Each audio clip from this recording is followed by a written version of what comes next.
आज हम बात करेंगे किसकी, सेक्शन फॉर्मूला की। कोऑर्डिनेट ज्योमेट्री पढ़ रहे हैं जिसका हमें सेकंड एक्सरसाइज करना है, जिसमें क्या होता है सेक्शन फॉर्मूला। अब सेक्शन फॉर्मूला एक्चुअली में क्या है, सेक्शन फॉर्मूला एक्चुअली में क्या है कि हमारे पास अगर ये दो पॉइंट है ए एंड बी और इन दोनों पॉइंट को कोई भी एक पॉइंट कहीं से डिवाइड कर देता है, कहीं से क्या कर देता है डिवाइड। ये क्या है मार्कर, और मार्कर को देखो मैं यहां से ब्रेक कर देता हूं, यहां से मैंने ब्रेक किया, लाइक ऐसे ब्रेक कर दिया, तो ऐसे ब्रेक किया तो यहां से दो पार्ट्स बन गए इसके, ये पार्ट बड़ा है और ये पार्ट छोटा है। तो ऐसे ही ब्रेक करना, तो जिस पॉइंट पे ये ब्रेक होता है वो उसको किस रेशियो में डिवाइड करता है उसके अकॉर्डिंग हमें फाइंड करना है। तो उस रेशियो के अकॉर्डिंग इधर किसी साइड में बड़ा हो सकता है और किसी साइड में छोटा रह जाएगा, है ना। बस यही चीज यहाँ समझनी है। जो ये C है ये इसको कुछ रेशियो में डिवाइड करेगा, उन रेशियो को हम कंसीडर कर लेते हैं M और N। मान लिया M रेशियो N में करेगा। ये सेक्शन फॉर्मूला हमें यही बताता है अगर किसी भी रेशियो में कोई पॉइंट गिवन पॉइंट्स को डिवाइड कर रहा है, गिवन पॉइंट्स को डिवाइड कर रहा है, इन दोनों को डिवाइड कर रहा है ये पॉइंट, तो इस पॉइंट के कोऑर्डिनेट्स क्या होंगे, इस पॉइंट के कोऑर्डिनेट्स क्या होंगे वो ही हमें फाइंड करना है, या फिर कोऑर्डिनेट दे देगा तो रेशियो फाइंड करना है। अभी क्या फाइंड करना है कोऑर्डिनेट्स, अगर रेशियो दिया है तो क्या फाइंड करना है कोऑर्डिनेट्स, और कोऑर्डिनेट्स दिए तो क्या फाइंड करना है रेशियो। ये चीजें हमें ध्यान रखनी है, तो इन चीजों को ध्यान में रख के हमें ये जो सेकंड एक्सरसाइज सेक्शन फॉर्मूला की करनी है। अब मैं आप लोगों को सेक्शन फॉर्मूला समझाता हूँ क्या होता है। ये मैं मान लिया कोई ए पॉइंट इधर है जिसके कोऑर्डिनेट्स हैं x1 एंड y1। आप लोगों को पता है ना कि पहली वैल्यू जो होती है x की होती है और दूसरी वैल्यू y की होती है, पता है ना सबको। तो यहाँ x की कुछ वैल्यू होगी, इधर भी x और y होंगे, ये दोनों सेम नहीं हो सकते, इसलिए ये x1 लिया तो इसको x2 ले लेंगे, ये y1 है तो ये y2, और जो बीच में फाइंड करना है उसको हमने x और y। कोई कंफ्यूजन तो नहीं रहा x और y का। भाई ये x है, ये भी x है, ये भी x है, हमें पता है फर्स्ट वैल्यू x ही होती है, लेकिन अलग अलग कैसे बनाई, उसको कोई नंबर नहीं दिया, इसको 1 दे दिया, इसको 2 दे दिया। क्लियर हो गया, ठीक है। अब इस x की वैल्यू फाइंड करनी है और इस y की वैल्यू फाइंड करनी है। जब हमें x की वैल्यू फाइंड करनी है और y की वैल्यू फाइंड करनी है, दोनों में बिल्कुल एक जैसा सा तरीका होता है फाइंड करने का। वो क्या होता है, इसको m को x2 में मल्टीप्लाई कर दो, m x2, मतलब इधर वाले को इससे मल्टीप्लाई करते हैं और लास्ट वाले को पहले वाले से। किसकी वैल्यू फाइंड कर रहे हो, x की वैल्यू फाइंड कर रहे हो, तो यहाँ x2 और x1 लेने पड़ेंगे, मतलब x में ही डील करेंगे। किसमें डील करेंगे, जब y लेंगे तो y में डील करेंगे। पहला रेशियो का पहला जो टर्म है अगर ये लोगे तो बाद वाला x लेना है, और बाद वाला n लोगे तो पहले वाला x लेना है। तो इसका मतलब m के साथ आएगा x2 और n के साथ आएगा x1, बीच में प्लस का साइन लगा दो, नीचे दोनों रेशियो को ऐड कर दो, m प्लस n बन गया फॉर्मूला। ये है x का फॉर्मूला, किसका फॉर्मूला है x। ऐसे ही y बनेगा, m के साथ क्या आएगा y2, m y2 plus n y1, और नीचे ये होते हैं x एंड y को फाइंड करने के लिए फॉर्मूला। इन्हीं को कहते हैं कोऑर्डिनेट ज्योमेट्री के अंदर सेक्शन फॉर्मूला। ये किसके अंदर पढ़े जा रहे हैं, कोऑर्डिनेट ज्योमेट्री के अंदर। तो क्या है ये सेक्शन फॉर्मूला। सेक्शन फॉर्मूला में दो वैल्यू निकलेंगी, एक x की और एक y की। तो x में x ही लेंगे, x1 x2, और y में y1 y2, लेकिन नीचे क्या रहेगा दोनों में, अब तो फॉर्मूला नहीं भूलोगे, बिल्कुल सिंपल सा है। फिर से देखें, पहले को बाद वाले से, बाद वाले को पहले वाले से, और नीचे दोनों का सम रेशियो का। समझ में आ गया। बुक में जो है एनसीईआरटी की m1 m2 दे रखे हैं, यहाँ m और n नहीं दे रखे, ये m1 है ये n1 है, m1 m2 m1 m2, लेकिन आपको m और n लेना है ताकि आप लोगों को इजी रहे। m और n इजी रहता है, m1 m2 फिर उधर x1 x2 कंफ्यूजन हो जाएगा बनाने में, तो इसलिए m और n लेके बनाया हमने। समझ में आया। अब इसके लिए एक क्वेश्चन लेते हैं और समझते हैं कि इसका मतलब क्या है, हम इसे करते कैसे हैं, वो देखेंगे हम लोग। इसको सेक्शन फॉर्मूला को अप्लाई करेंगे और क्वेश्चंस करते रहेंगे और सॉल्व करके देखेंगे किससे कैसे आंसर आते हैं। तो फर्स्ट क्वेश्चन है एक्सरसाइज 7.2, एक्सरसाइज 7.2। एक्सरसाइज 7.2 में फर्स्ट क्वेश्चन है, find the coordinates of point which divide the join of -1 7 and 4 -3। इन दोनों को डिवाइड कर रहा है कोई भी एक पॉइंट, उसके कोऑर्डिनेट्स फाइंड करने। मान लिया यहाँ पर है, उसने कहा जो इन दोनों के बीच का रेशियो है दैट इज 2 and 3। तो ये x और y आपको फाइंड करना है। क्या फाइंड करने हैं? x and y। जबकि रेशियो क्या है? 2 and 3। क्लियर है? Yes, sir. जब इस क्वेश्चन को करते हैं तो क्या करना होता है? सिंपल सी बात को दिमाग में बैठा लो। ये क्या है? m, ये क्या है? n, ये क्या है? x1, ये y1, x2। समझ में आया? x फाइंड करना है। क्या फाइंड करना है? x फाइंड करना है। लाउडली आंसर दो। क्या फाइंड करना है? x फाइंड करना है। तो हमें पता है m के साथ x2 आएगा, n के साथ क्या आएगा? x2 प्लस n के साथ क्या आएगा? n3 है और x1 कितना है? अपोन में क्या आता है? m plus n that is 2 + 3। Clear हो गया? Yes, sir.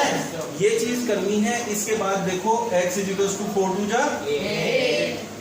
ये प्लस है, ये माइनस है, मल्टीप्लाई होगा तो माइनस हो जाएगा। 3 1 जा 3 अपोन में 5 8 - 3 कितना होता है? 5 तो 5 / 5 कितना होता है? नेहा को ऐसा लगा पता नहीं मैंने क्या पूछ लिया है ना। एक टाइम पे घबराई गई पूरी, क्या हो गया ये? और 5 / 5 से लगा पता नहीं कुछ और तो नहीं होता। पहले 1 बड़ी खुशी से बता रही थी, एकदम से फिर सोच लिया थे ये क्या पूछ लिया। तो x की वैल्यू आ गई। कितनी है? 1। तो ये जो वैल्यू है हमने यहाँ निकाली, ये वो पॉइंट है जो इन दोनों को 2:3 की रेशियो में डिवाइड कर रहा है। क्लियर हो गया? अब हम इसी में y की वैल्यू निकाल लेते हैं। x की वैल्यू को हटा देते हैं, मैंने यहाँ लिख दिया जो हमने फाइंड आउट किया 1 है। अब हम y की वैल्यू निकाल लेते हैं साथ में। y क्या होगा हमारा देख लेते हैं। तो y क्या होता है? वरुण, y में क्या लेंगे? m/2 m/2 प्लस हाँ? n/1 ny1 upon m plus m plus n। एरिक क्या ये सही है? यस आप क्या कहती हो? सही है। चलो तो फिर बताओ m कौन है? m2 है। y2 कौन है? y2 -3 है प्लस n कितना है भाई? 3 y1 कितना है हमारा? Divided by 2 + 3। जो x में नीचे आया था वही y में भी नीचे आता है, तो डायरेक्टली भी 5 लिख सकते हैं क्योंकि पहले वाले में फाइंड आउट कर चुके हैं। ठीक है? 2 3 जा माइनस का 7 3 जा 21 अपॉन 5 15 अपॉन 5 जो कि कितना होगा? समझ में आ गया? y की वैल्यू कितनी आ गई? 3 आ गई। कोई प्रॉब्लम है? अब इसी क्वेश्चन को मैं दूसरे तरीके से आप लोगों को समझाऊंगा, यहीं के यहीं दूसरे तरीके से समझाता हूँ। क्या समझेंगे? देखो अब इस क्वेश्चन को थोड़ा सा चेंज करके समझाता हूँ, तो आप लोगों को यहीं ये सारा का सारा जो कॉन्सेप्ट है सेक्शन फॉर्मूला का समझ में आ जाएगा। क्या कॉन्सेप्ट है? अब आप ये मान लो कि ये जो कोऑर्डिनेट्स थे ये हमने फाइंड किए ना 1 और 3। 1 3 हमने फाइंड किया। अब ये समझ लो ये 1 3 दे रखा है। 1 3 क्या कर रखा है? और रेशियो नहीं दे रखा। रेशियो नहीं दे रखा।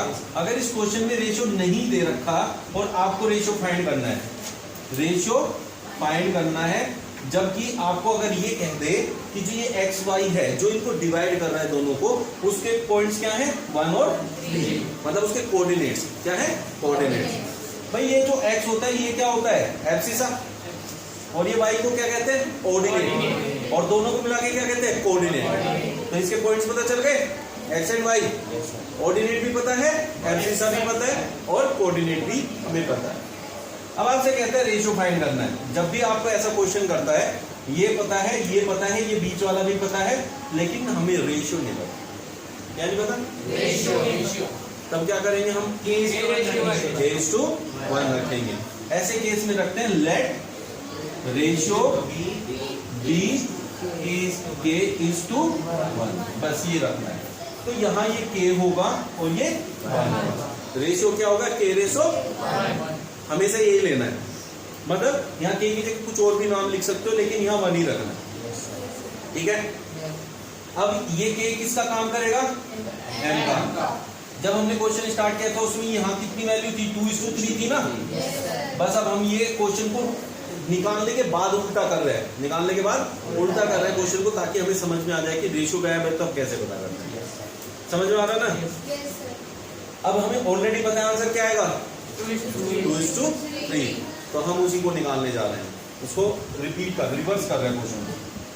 तो हमारे लिए x की जो वैल्यू होती है that is mx2 plus nx1 upon m plus n, ठीक है।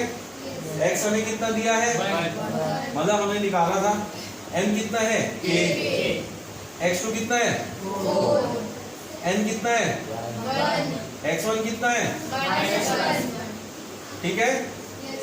m plus n that is k plus, इसको इधर लाएंगे मल्टीप्लाई हो जाएगा 1 में, तो क्या बन जाएगा k प्लस इक्वल्स टू में इधर क्या है 4k, देखो ये प्लस माइनस -1, k को उधर ले जाओ 1 को इधर ले आओ, 1 plus 1 4k minus k, 2 is equals to 3k, तो 2 divided by 3 is equals to 2 divided by 3 is equals to, आगे k की वैल्यू, जो k की वैल्यू आई है हमने रेशियो क्या माना था, k is to 1, k की जगह वैल्यू पुट करो दैट इज 2/3 रेशियो 1, 3 उधर जाएगा तो क्या बन जाएगा 2:3। समझ में आ गया। क्वेश्चन में स्टार्टिंग में क्या था, वही हमने निकाल दिया। तो आपके पास 2 टाइप के क्वेश्चन हो गए, उन दोनों टाइप के क्वेश्चन को मैं समझा चुका हूँ। तो मतलब ये जो एक्सरसाइज है इसका बेस बिल्कुल क्लियर है। अगर ये दोनों चीजें आपको अच्छे से आ गई तो मतलब आप ये पूरी एक्सरसाइज बहुत आराम से कर सकते हैं, ठीक है। पहली कंडीशन क्या है, रेशियो दी है, कोऑर्डिनेट फाइंड करने। दूसरी कंडीशन क्या है, कोऑर्डिनेट दिया है, रेशियो फाइंड करने। अब इसी टाइप का एक क्वेश्चन है हमारे पास, फोर्थ क्वेश्चन पे चलो। फोर्थ क्वेश्चन में क्या कह रहा है देखो,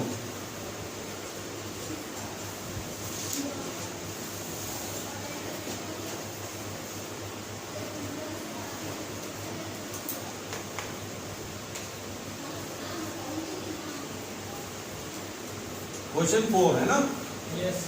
देखो क्वेश्चन 4 में क्या है, फाइंड द रेशियो। क्या है, फाइंड द रेशियो। इसके लिए मैंने क्या बताया, जैसे कहीं फाइंड द रेशियो, तुम क्या करोगे, लेट द रेशियो। वो क्या कहेगा, फाइंड द रेशियो, तुम कहोगे लेट द रेशियो। तुम क्या कहोगे, लेट द रेशियो। ठीक है भाई, भाई पूरा मैथ्स क्या है, लेट ही तो है। लेट करते रहो, आंसर निकालते रहो। लेट कुछ भी करो वो कुछ नहीं कहेगा, आंसर वही आना चाहिए जो उसका है। तो लेट द रेशियो बी के रेशियो, इससे हमें के की वैल्यू फाइंड करनी है, ठीक है। जबकि उसने कहा है find the ratio 3 - 10 and 6 - 8 is divided by, तो मतलब जो ये है -3 10, ये एक पॉइंट कंसीडर कर लेते हैं। 6 - 8 है, वो कह रहा है इन दोनों को जो भी डिवाइड कर रहा है उसके कोऑर्डिनेट्स हैं -1 और 6। अब ये जो है किसकी साइड ज्यादा झुका रहेगा, ये किसकी साइड ज्यादा रहेगा, इसकी साइड की उसकी साइड, पता नहीं किसकी साइड, क्योंकि रेशियो तो पता ही नहीं ना भाई। रेशियो का मतलब क्या होता है, किधर ज्यादा किधर कम, लेकिन यहाँ रेशियो पता नहीं है, तो हम कहीं भी से कंसीडर कर लेंगे और उसको नाम दे देंगे। अगर ये बी है, इसको ए लिया, इसको बी, तो उसको सी मान लेते हैं। सी के आपको क्या पता है, कोऑर्डिनेट। क्या रेशियो पता है, तो रेशियो को क्या लेंगे, ये किसका काम करेगा, ये m का, ये क्योंकि हमने फॉर्मूले में वैसे ही लिखा है। तो जब x यहाँ क्या है, ये क्या है, ये क्या है, x1 x2। ये चीज पहचानने में आने के बाद तो सिंपल सा क्या है, बस फॉर्मूले में पुट करना है, आंसर निकालना है। समझ गए। जब आपके पास ये दोनों वैल्यू पता है, x भी पता है, y भी पता है, x भी पता है और आपको रेशियो निकालना है, उस कंडीशन में या तो x से आंसर निकाल लो या y से, एक से ही आंसर आ जाएगा। दोनों से आंसर कभी नहीं निकालना, एक से निकालना। x से निकाल लेते हैं। x का फॉर्मूला क्या होता है? mx2 plus nx1 upon x की वैल्यू क्या दी है? m की वैल्यू क्या है? x2 की वैल्यू कितनी है? प्लस n कितना है भाई? और x1 कितना है? डिवाइडेड बाय, ठीक है। कोई इश्यू है किसी को यहाँ तक? ये इधर आएगा, मल्टीप्लाई हो जाएगा, माइनस के तो क्या हो जाएगा? माइनस के माइनस वन, क्योंकि माइनस वन की मल्टीप्लाई हुई। इक्वल्स टू में क्या है? 6k। देखो ये प्लस माइनस, ठीक है। इस k को उधर ले जाते, लाइक टर्म से एक साथ ले जाएंगे तभी तो सॉल्व कर पाएंगे। लाइक टर्म मतलब k को k के साथ ले जाओ, और -1 के साथ किसको ले आते हैं? इधर -3 इधर +3 हो जाएगा 6k, ये उधर जाके +k। यहाँ कितना बचा? इधर कितना हो गया? 2 डिवाइडेड बाई 7 क्या हो जाएगा? तो k ये आपकी वैल्यू आती यहाँ पुट कर देना, k रेशो 1। k क्या है? 7 को उधर ले जाओ तो 2 रेशो। आपका आंसर क्या आ गया? उसने क्या पूछा था? रेशियो। रेशियो आ गई। अगर y की वैल्यू लेके चलते तो क्या आंसर सेम आता? क्या आंसर सेम आता? क्यों? रेशियो वही रहेगा, क्योंकि इस पॉइंट को इसी रेशियो में डिवाइड करेगा, चाहे x की बात कर लो चाहे y की बात कर लो। समझ में आ गया? क्वेश्चन कैसे करते, क्लियर हो गया? चलो, तो आपको दो टाइप के क्वेश्चन यहाँ बहुत इंपॉर्टेंट है। जैसे मैंने बताया कि रेशियो दी है तो कोऑर्डिनेट्स फाइंड करना है, और कोऑर्डिनेट्स दिया है तो रेशियो फाइंड करनी है। ये दोनों मैंने आपको सिखा दिए हैं, फर्स्ट एंड फोर्थ क्वेश्चन थे। अब हम चलते हैं सेकंड क्वेश्चन पे। सेकंड क्वेश्चन हमारा क्या कहता है?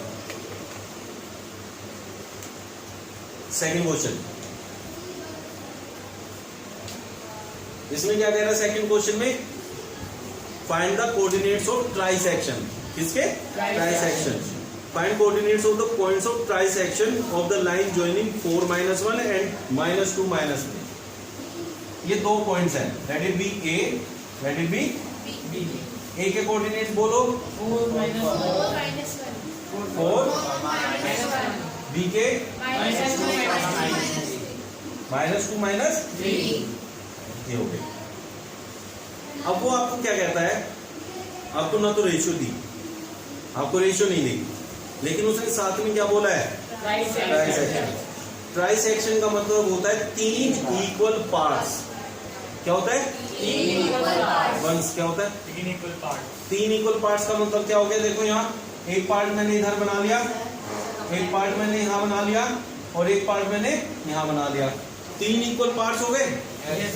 जब हमारे पास 3 इक्वल पार्ट्स का trisection, 3 equal parts, 3 equal parts का मतलब समझो, अगर इधर देखो तो कितने हिस्से हैं? तो इधर का रेशियो 1 होगा। इधर कितने हिस्से हैं? 2। तो इधर रेशियो 2 होगा। अंडरस्टूड? ऐसे देखना। अब जब मैं यहाँ इस पॉइंट की बात करता हूँ, इधर कितने हिस्से हैं? 2। इधर कितने हिस्से हैं? 1। इससे मतलब पार्ट्स, जितने पार्ट्स हैं, इधर 2 पार्ट्स थे तो इधर 2 रेशियो हो गया, इधर 2 पार्ट्स हैं तो पहले 2 हो गया। ऐसे करके हम आंसर निकालते हैं। क्लियर है ना यहाँ तक? अब आपसे बोला है इन दोनों के आपको पॉइंट्स निकालने हैं, इन दोनों के पॉइंट्स निकालने हैं, इसके पॉइंट्स निकालने हैं। मान लेते हैं ये पॉइंट P है, let the point be P and this point be Q। Point P के कोऑर्डिनेट्स चाहिए हमें।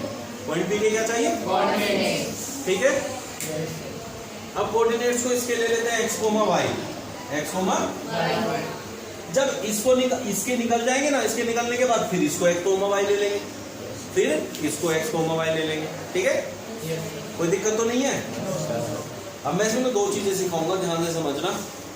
पहले तो ये सिंपल वही है जो क्वेश्चन हमने पहले किया। पहले क्वेश्चन में और इस क्वेश्चन में क्या डिफरेंस है? पहले में रेशियो सीधा सीधा दे रखा था, इसमें क्या है? ट्राइसेक्शन। और जो भैया ट्राइसेक्शन है वो मतलब 3 इक्वल पार्ट्स हैं, तो वहां से हमें रेशियो खुद बनानी पड़ेगी। वहां से रेशियो हमें, तो 2 पॉइंट्स हुए ना, 2 जगह से काटा ना उसको। भाई इस पेन को लिया, एक हिस्सा इधर कर दिया, एक यहां से काट दिया, 3 इक्वल पार्ट्स हो गए। एक बीच में, एक इधर। तो इस पॉइंट के कोऑर्डिनेट क्या है और इस पॉइंट के कोऑर्डिनेट है जहां जहां से काटा है। ऐसे है ये क्वेश्चन, ऐसे है मतलब। तो हमें इसके भी कोऑर्डिनेट फाइंड करने, इसके भी कोऑर्डिनेट फाइंड करने हैं। तो इसको नाम दे दिया हमने P, इसको नाम दे दिया Q। तो P और Q के कोऑर्डिनेट्स निकालते हैं। P की बात करते हैं, P का x निकालते हैं। जब इसको xy कंसीडर किया तो ये पहले वाला क्या होगा, x1 y1, ये x2। फॉर्मूला क्या होता है x के लिए, तो ये m और n का काम करेगा। m की मल्टीप्लाई किसमें करेंगे, x2 में। तो m1 है, x2 है -2 प्लस n की मल्टीप्लाई किसमें करेंगे, x1। तो हम किसकी multiply, 2 into 4 divided by 1 plus 2 क्यों किया है रिक, क्योंकि सर फॉर्मूले में m plus n होता है, क्योंकि यहाँ नीचे होता है m plus n और m1 है n2 है। ठीक है, आयुष सही कहा ना, कह रही एरिक नहीं है, गलत कहा है। तो x क्या हो जाएगा, -2 plus a divided by that is 6 by 3 that is 2। x की वैल्यू कितनी आई, 2। ठीक है, किसी को कोई डाउट है, कोई डाउट है। y के लिए हम निकालेंगे तो क्या होगा, my2 plus my1 divided by m कितना है, 1। m1 ही तो है बेटा, m1 है, y2 कितना है, यहाँ -3 लेंगे प्लस n कितना है, 2 और y1 कितना है, अपोन में 1। मैंने पहले बोला कि जो यहाँ आएगा अपोन में वो यहाँ आएगा, तो इसलिए से बार बार निकालने की जरूरत तो है नहीं, रिक्वायरमेंट है नहीं। ठीक है, ये कितना हो गया, ये कितना हो गया, divided by that is -5 by 3। तो x और y मतलब p कोऑर्डिनेट्स फाइंड हो गए, p के कोऑर्डिनेट्स फाइंड हो गए। p के हाँ फ्रैक्शंस में हो सकते हैं, माइनस में भी हो सकते हैं। इसमें आप लोगों को पॉइंट्स में आंसर निकालने की जरूरत नहीं, फ्रैक्शन में छोड़ देना है इनको, मतलब पॉइंट्स में नहीं निकालना। ठीक है, तो भाई p के कोऑर्डिनेट्स क्या क्या आगे बताओ, x कितना आया था, 2 और y कितना आया था, ठीक है, हो गई p की कहानी खत्म। अब q पे जाएंगे तो इसकी जगह हम x की जगह तो यहाँ लिख सकते हैं, देखो यहाँ हम लिख सकते हैं 2 और y की जगह हम क्या लिख सकते हैं, अब इसके x y पता चल गए। अब क्यों कह रहा भाई ये x y मुझे दे दे, अब मैं निकाल लेता हूँ, तीन का काम हो गया। क्यों कह रहा है लाई x y मेरे को दे दे, अब मैं निकाल लूँ अपने x y, तो हम कहाँ पहुंच गए, q पे। समझ में आया। अब q की वैल्यूज निकालने, q की वैल्यूज में हमें x निकालना है और y निकालना है, इनकी दोनों वैल्यूज फाइंड करनी पड़ेगी हमें, x एंड y। देखो अब मैं आप लोगों को इसमें एक नई चीज सिखाऊंगा, मिड पॉइंट। क्या होता है, मिड पॉइंट होता है जो बिल्कुल बीचों बीच होता है। अब जैसे यहाँ देखो, ये और ये इक्वल है, ये भी इक्वल है। जब ये दोनों पार्ट्स आपस में इक्वल है तो ये इनका मिड पॉइंट हुआ कि नहीं हुआ, P और B के बिल्कुल बीचों बीच हुआ ना क्यों, क्यों क्या है, मिड पॉइंट। क्यों क्या है, मिड पॉइंट। जब मिड पॉइंट होता है तो मिड पॉइंट कैसे फाइंड करते हैं, उस कंडीशन में जो x होता है वो x1 प्लस x2 by 2 और y जो होता है y1 प्लस y2 by 2 होता है। अरे ऐसे कैसे हो गया भाई, फॉर्मूला इतना आसान क्यों हो गया सर, रेशियो 1:1 होगी ना। जब हम मिड पॉइंट की बात करेंगे तो रेशियो बराबर हो गया। हाँ सर, बराबर का मतलब एक हिस्सा इधर और एक हिस्सा इधर, तो रेशियो बन गया 1:1 बन गया ना। फॉर्मूला क्या होता था, mx2 plus nx1 upon m कितना है, 1 के x2 से मल्टीप्लाई करेंगे तो x2, 1 के x1 से मल्टीप्लाई करेंगे तो x1, 1 प्लस 1 दैट इज 2। तो उसे x1 को पहले लिख लो, एक ही तो बात है, x1 plus x2 by 2, y1 plus y2 by 2। जब भी कहीं मिड पॉइंट की बात आए ना तो ये फॉर्मूला लगा के डायरेक्ट आंसर निकाल लेना, उसमें रेशियो के चक्कर में पड़ने की जरूरत नहीं है। हालांकि हम इस रेशियो से भी आंसर निकाल सकते हैं। जब इस रेशियो को यूज करोगे, इस रेशियो को यूज करोगे तब आपको ये वाले पॉइंट्स यूज करने पड़ेंगे, ए वाले और बी वाले। लेकिन जब मिड पॉइंट वाला फॉर्मूला यूज करोगे तब किसके कोऑर्डिनेट यूज करोगे? P और B के। P और B। समझ में आया? Yes sir. कोई प्रॉब्लम है? No sir. Mid point formula भी समझ में आ गया ना यहाँ से? Yes sir. तो P के कोऑर्डिनेट्स क्या है बच्चों? 2, -5/3 और Q के B के कोऑर्डिनेट्स तो हमारे ये लिखे हुए हैं, माइनस। इन दोनों का मिड पॉइंट चाहिए। तो x क्या होगा? x1 plus x2/2। x1 कितना है हमारा? देखो P का 2 प्लस x2 कितना है? तो ये 2 - 2/2 दैट इज 0। क्लियर हो गया? 2 - 2 0 होता है, 0 आ गया। लेकिन जब हम y की बात करेंगे तब क्या होगा? y1 plus y2/2। y1 कितना है नया? y1 कितना है? -5/3। बेटा P पॉइंट की बात कर रहे हैं, A पॉइंट की बात नहीं कर रहे अभी जब मिड पॉइंट लगा रहे हैं तो P और B के बीच में लगा रहे हैं, तो बेटा ये वाले लेंगे, ये नहीं लेंगे। तो यहाँ क्या होगा? y1 क्या है? प्लस y2 कितना है? और डिवाइडेड बाय क्या आएगा? एलसीएम ले लेते हैं। यहाँ प्लस माइनस 3 का एलसीएम लेंगे तो 3 3 जा -5 -9 डिवाइडेड बाय 3 डिवाइडेड बाय 2। ये डिवाइड के डिवाइड में होता है, मल्टीप्लाई हो जाते हैं, तो ऊपर क्या हो गया? -14 डिवाइडेड बाय 6। 2 3 जा 6, 2 7 जा 14 -7/3। तो x की वैल्यू 0 आई और y की वैल्यू -7/3। समझ में आ गया? Yes sir. मैंने दोनों तरीके बता दिए कि मिड पॉइंट भी लगा सकते हो और चाहो तो आप इस रेशियो में भी रख सकते हो, 2:1 वाले रेशियो में। दोनों से निकाल सकते हैं। ठीक है? मिड पॉइंट समझ में आ गया? अब हम चलते हैं रेशियो वाले पे। रेशियो वाले पे चलेंगे। एक तरीका समझ में आ गया मिड पॉइंट वाला, अब डायरेक्ट रेशियो से निकालेंगे इसको। रेशियो से निकालोगे, जब Q के पॉइंट रेशियो से निकालने हैं तब आपको A और B लेना पड़ेगा। क्या लेना पड़ेगा? A और B। क्यों लिया A और B? क्योंकि ये रेशियो तो A और B के हिसाब से ही बनाया था ना। Yes sir. भाई 1 पार्ट इधर 2 पार्ट इधर, तब तो रेशियो क्या बना था? 2:1। 2:1। क्लियर? नहीं? x क्या हो जाएगा? mx2 plus nx1 upon. बार बार इस फॉर्मूले को रिपीट करने का मतलब क्या होता है? ताकि आप लोगों को याद हो जाए। ठीक है? तो आप लोग जब प्रैक्टिस करोगे तो आप लोग भी बार बार फॉर्मूला लिखोगे मेरी तरह पहले, फिर उसको सोल्व करोगे तो हमेशा याद रहेगा।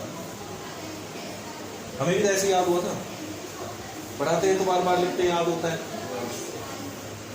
तो m कितना है हमारे पास? 2 और n कितना है? 1। तो m को 2 लिखेंगे, यहाँ प्लस लगाएंगे बीच में, और n को क्या लिखेंगे? 1। ऐसे याद रखने का इक्वल, मतलब उसको पुट करने का तरीका होता है। ये m है, ये n है, तो m लिख लिया, n लिख लिया। m के साथ किसकी मल्टीप्लाई करनी है? x2 कितना है? n के साथ x1 that is 4 upon m plus n that is 2 + 1। तो ये कितना हो जाएगा भाई? 2 2 जा -4 + 4 डिवाइडेड बाय 3 दैट इज 0/3 = 0। देखो यही आया ना? तो दोनों तरीके में से कोई भी यूज करो, आना तो वही है।